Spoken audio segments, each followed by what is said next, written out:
بسم اللہ الرحمن الرحیم۔ جتنا زیادہ سوچو گے اتنی زیادہ اذیت میں رہیں گے۔ یا تو اپنے آپ کو مضبوط کر لو یا پھر مصروف کر لو۔ ہر شخص اپنی سلطنت کا بادشاہ ہے، کسی کو غلام سمجھنے کی غلطی کبھی مت کرنا۔ مرنے والا اس وقت مرتا ہے جب اسے یاد کرنے والا مر جائے۔ سب سے بڑا جاہل وہ ہے جس کا دعویٰ ہے کہ اس کے پاس ہر سوال کا جواب ہے۔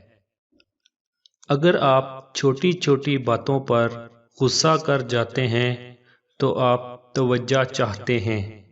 اگر آپ بات بات پر رو پڑتے ہیں تو آپ نرم دل اور معصوم ہیں۔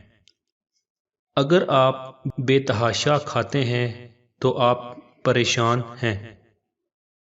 اگر آپ کو رونا نہیں آتا تو آپ کمزور ہیں۔ اگر آپ کم بولتے ہیں اور تیز رفتاری سے بولتے ہیں تو آپ بہت گہرے ہیں۔ اگر آپ بہت زیادہ سوتے ہیں تو آپ اداس ہیں۔ اگر آپ بہت ہنستے ہیں اور وہ بھی فضول باتوں پر تو آپ اندر سے خالی ہیں۔